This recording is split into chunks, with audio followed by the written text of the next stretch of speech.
नमस्कार, दंगल में आपका स्वागत है। मैं हूं सदाफ। रुक करेंगे इस वक्त की सुर्खियों का।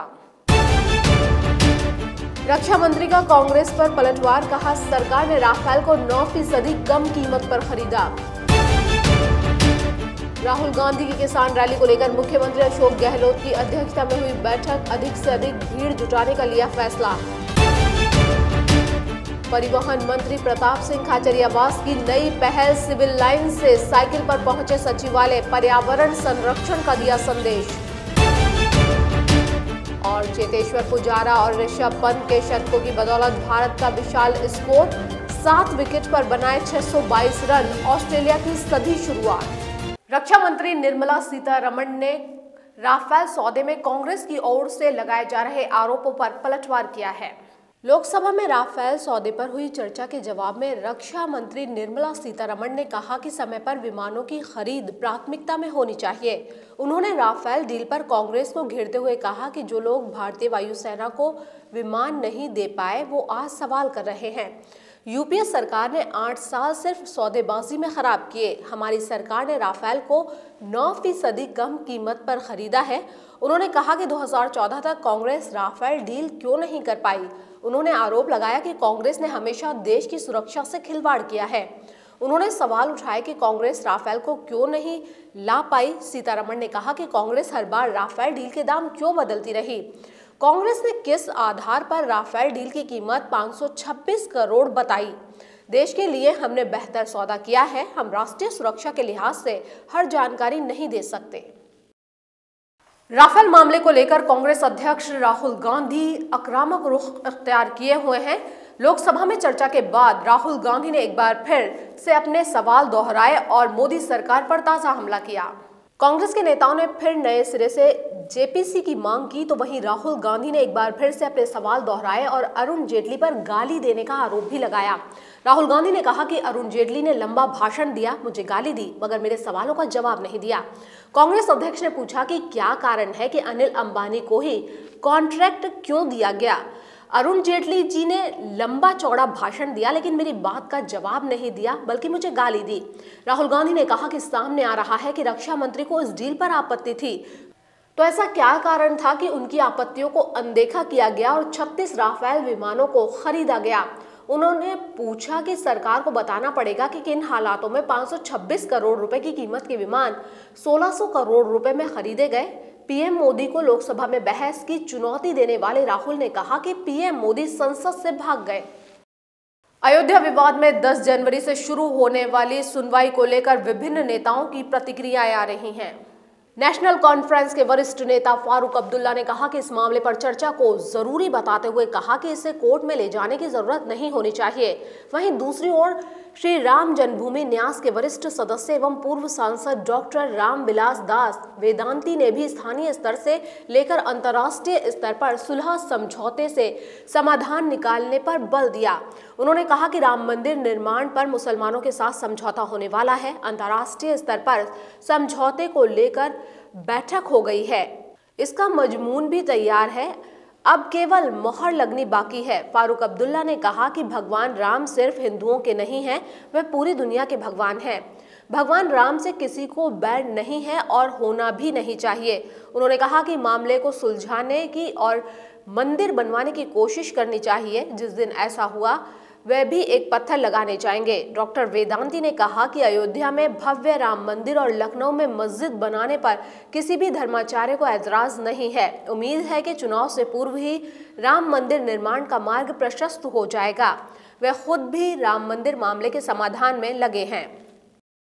आरजेडी सुप्रीमो लालू प्रसाद यादव की जमानत याचिका को लेकर झारखंड हाई कोर्ट में सुनवाई पूरी हो गई है, लेकिन कोर्ट ने अभी अपना फैसला नहीं सुनाया है।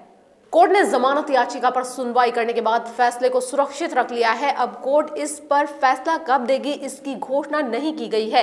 हालांकि लालू यादव के वकील कपिल सिब्बल ने कहा कि उन्हें उम्मीद है कि उनकी दलील के मुताबिक कोर्ट जमानत दे देगी। लालू यादव की जमानत याचिका पर झारखंड हाई कोर्ट में शुक्रवार को सुनवाई की गई। सुनवाई के दौरान लालू यादव की ओर से वरिष्ठ अधिवक्ता कपिल सिब्बल ने अपनी दलील दी। वहीं उनकी दलील पर सीबीआई ने लालू यादव को जमानत नहीं देने की दलील दी। हालांकि दोनों ओर से दलील सुनने के बाद कोर्ट ने जमानत पर अपना फैसला सुरक्षित रख लिया है। अधिवक्ता कपिल सिब्बल सुनवाई पूरी होने के बाद जब बाहर निकले तो उन्होंने कहा कि कोर्ट ने फैसला सुरक्षित रख लिया है, कोर्ट कभी भी इस पर फैसला सुना सकती है। उन्होंने कहा कि हमने जो दलील दी है उसके अनुसार हमें उम्मीद है कि लालू यादव को जमानत मिल जाएगी। हालांकि उन्होंने क्या दलील दी ये बोलने से उन्होंने मना कर दिया। राहुल गांधी की किसान रैली को लेकर तैयारियां तेज हो गई हैं। मुख्यमंत्री अशोक गहलोत ने सिविल लाइंस स्थित अपने आवास पर बैठक ली। बैठक में डिप्टी सीएम सचिन पायलट, मंत्री बीडी कल्ला, पर्यटन मंत्री विश्वेंद्र सिंह, खान मंत्री प्रमोद जैन भाया, कृषि मंत्री लालचंद कटारिया भी मौजूद रहे। इसमें पीसीसी पदाधिकारी भी मौजूद रहे। बैठक में राहुल गांधी की जयपुर में होने वाली सभा में अधिक से अधिक भीड़ जुटाने का फैसला लिया गया। बैठक में राहुल गांधी को धन्यवाद देने की भी रणनीति बनाई गई। राहुल गांधी की 9 जनवरी को प्रस्तावित किसान रैली के लिए पीसीसी में एक बैठक आयोजित हुई। बैठक को डिप्टी सीएम सचिन पायलट ने संबोधित किया। पायलट ने राहुल गांधी की किसान रैली के लिए पार्टी पदाधिकारियों को दिशा निर्देश दिए। उन्होंने हर पदाधिकारियों को अधिक से अधिक संख्या में किसानों को लाने का काम दिया। पायलट ने इस दौरान भाजपा पर जमकर निशाना साधा। डिप्टी सीएम ने कहा कि भाजपा ने अपने 5 साल के शासन में किसानों को पूरी तरह से किनारे पर कर दिया। इसी का परिणाम था कि भाजपा शासन में बड़ी संख्या में किसानों ने आत्महत्या की थी। मेहनत करता है उसको पुरस्कार देना हर संस्था की संगठन की जिम्मेदारी होती है और लगातार लोगों को आगे अवसर मिलें, प्लेटफॉर्म्स मिलें, उनकी उन्नति हो, ये हम सब लोग चाहेंगे। और इस चुनाव में हमने देखा कि बहुत से नौजवान कांग्रेस पार्टी से जुड़े हैं और किसानों ने बहुत मदद करी है। आम व्यक्ति ने कांग्रेस को आशीर्वाद दिया है और बीजेपी ने ध्रुवीकरण करने की पूरी कोशिश की। बावजूद उसके 10 दिन तक भाजपा की पूरी फौजें यहाँ लगी रहीं। योगी साहब, मोदी साहब, अमित शाह साहब, जितने भी हैं ये मंत्री, मुख्यमंत्री सब यहाँ पे आके डर डाल के पड़े रहे और क्या क्या बातें करी। कभी अली की और बजरंग बली की और हनुमान जी की जाति और गोत्र और दुनिया भर की बातें करी, लेकिन लोगों का ध्यान भटका नहीं और हम लोग स्पष्ट बहुमत की सरकार बनाने में कामयाब हुए हैं। इसी प्रकार के इश्यूज़ को लेकर हम आगे जाएंगे और मुझे लग रहा है कि जैसा हर बार होता है, जिसको एक बार आशीर्वाद मिलता है सरकार बनाने का, तो उनको लोकसभा में बहुत अधिक बहुमत मिलता है। मुझे लगता है ठीक उसी प्रकार इस बार भी होने वाला। राजस्थान चुनाव में वसुंधरा राजे की राजस्थान गौरव यात्रा को याचिका दाखिल करते हुए कोर्ट के जरिए बड़ा झटका देने वाले एडवोकेट विभूति भूषण शर्मा को गहलोत सरकार ने तोहफा दिया है। कांग्रेस की सरकार बनने के बाद सीएम अशोक गहलोत ने विभूति भूषण सहित 9 जनों को अतिरिक्त महाअधिवक्ता के पद पर नियुक्त किया है। गहलोत सरकार की ओर से महाअधिवक्ता के बाद अब 9 अतिरिक्त महाअधिवक्ताओं की नियुक्ति की गई है, लेकिन इनमें से सबसे खास नाम विभूति भूषण शर्मा का बना हुआ है। उन्हें अतिरिक्त महाअधिवक्ता बनाने के बाद सियासी चर्चाओं का दौर तेज बना हुआ है। दरअसल विभूति भूषण शर्मा वही हैं जिन्होंने विधानसभा चुनाव के दौरान वसुंधरा राजे की राजस्थान गौरव यात्रा को लेकर सवाल खड़े करते हुए हाईकोर्ट में याचिका लगाई थी। उन्होंने इस याचिका में बताया था कि गौरव यात्रा के दौरान सरकारी धन के साथ ही मशीनरी का दुरुपयोग किया जा रहा है। इस याचिका पर सुनवाई करते हुए हाईकोर्ट ने चुनाव के बीच भाजपा को बड़ा झटका दिया था। कोर्ट ने याचिका की सुनवाई के बाद फैसला देते हुए सख्त निर्देश दिए थे। परिवहन मंत्री प्रताप सिंह खाचरियावास ने नई पहल की है। वे अपने सिविल लाइंस निवास से साइकिल चलाकर सचिवालय पहुंचे। उनके साथ उनके गनमैन भी साइकिल पर सचिवालय आए। पूरे रास्ते में वे अपने परिचितों और समर्थकों से मिलते रहे। राजमहल चौराहे पर लाल बत्ती पर खाचरियावास ने साइकिल रोकी और सचिवालय के मुख्य पूर्वी द्वार से अंदर पहुंचे। खाचरियावास ने कहा कि वे सप्ताह में 3 दिन सचिवालय अलग अलग तरीकों से आएंगे। स्वास्थ्य को बेहतर रखने के लिए एक दिन पैदल आएंगे, एक दिन साइकिल से और एक दिन मोटरसाइकिल से सचिवालय आएंगे। खाचरियावास बोले कि वे परिवहन विभाग के अफसरों के लिए इसे जबरन लागू नहीं करेंगे, लेकिन यदि अफसर खुद ही इसे शुरू करते हैं तो ये अच्छी बात होगी। उन्होंने कहा कि ये पहल सड़क दुर्घटनाओं में हर साल होने वाली 10,000 मौतों को रोकने के लिए भी कर रहे हैं। खाचरियावास बोले कि जब पेट्रोल डीजल के दाम केंद्र सरकार की कीमतों के चलते आसमान छू रहे हैं तो हमें खुद के लिए साइकिल चलानी ही चाहिए। मंत्री बन गए, लेकिन सबसे पहले हम लोग सेवक हैं। हमारा दिमाग में ये नहीं आना चाहिए कि हम सबसे अलग हैं। हम तो सबके बीच में हैं, जनता की चौपाल पर, जनता के बीच में रहकर कुछ ऐसा करें जिससे आम आदमी भी उसमें आगे बढ़े। होड़ लगी हुई गाड़ियों की गाड़ी होनी चाहिए, पेट्रोल डीजल की हालत ख़राब है, ट्रैफिक जाम है पूरे जयपुर का, पर्यावरण की हालत ख़राब है। मैं सप्ताह में एक दिन साइकिल पे जाऊंगा और एक दिन पैदल जाऊंगा, जिस दिन मेरे प्रोग्राम आपको मैं 2 दिन, एक दिन पैदल दिखूंगा सचिवालय जाते हुए, एक दिन आपको साइकिल पे जाते हुए दिखूंगा। संदेश एक ही है, जयपुर के ट्रैफिक को भी सुधारना होगा, देश को 1 घंटा देना होगा, अपनी ज़िंदगी को देना होगा, अपने आप को ठीक रखना होगा, इसके लिए साइकिल पर जाना ही होगा।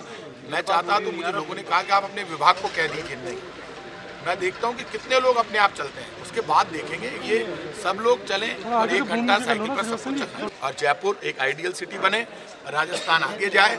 और पूरी सरकार, अशोक गहलोत जी हो या सचिन पायलट जी, पूरी कैबिनेट ने फैसला किया है T20 खेलेंगे। मन के सबके भावना है कि शुरू के दिन से इतने अच्छे कामों के कर्मचारी, व्यापारी, मजदूर, किसान, विद्यार्थी, गरीब, अमीर, सब लोगों को ये लगे ये सरकार हमारी है। इस सरकार में आप ये मानकर चलिए, बातें नहीं होगी, काम होगा और काम आपको जमीन पर नजर आएगा। विधानसभा चुनाव हार चुकी भाजपा को अब पूर्व विदेश मंत्री नटवर सिंह के बेटे जगत सिंह ने बड़ा झटका दिया है। विधानसभा चुनाव में कामा से टिकट नहीं मिलने से नाराज जगत सिंह अब रामगढ़ विधानसभा सीट पर हो रहे चुनाव में बसपा की तरफ से मैदान में उतरेंगे। उनके भाजपा छोड़कर बसपा के टिकट पर मैदान में उतरने के बाद इस सीट पर अब त्रिकोणीय मुकाबला बन गया है। भाजपा से भरतपुर जिले की कामा विधानसभा सीट से विधायक रहे जगत सिंह का टिकट इस बार पार्टी ने काट दिया था। उनकी जगह पार्टी ने जवाहर सिंह बेढम को चुनाव में उतारा था, लेकिन पार्टी को कामा में हार का सामना करना पड़ा था। टिकट नहीं मिलने से नाराज जगत सिंह की पहले से ही भाजपा को छोड़कर बसपा में शामिल होने और रामगढ़ सीट से चुनाव लड़ने को लेकर अटकलें लगाई जा रही थी। रामगढ़ सीट के चुनाव की घोषणा होने के साथ ही जगत सिंह ने भाजपा को अलविदा कह दिया। उन्हें बसपा ने अपना उम्मीदवार बनाया है। राजधानी के जनाना हॉस्पिटल में जीवनदायिनी कही जाने वाली एम्बुलेंस एक व्यक्ति के लिए मौत बनकर आई।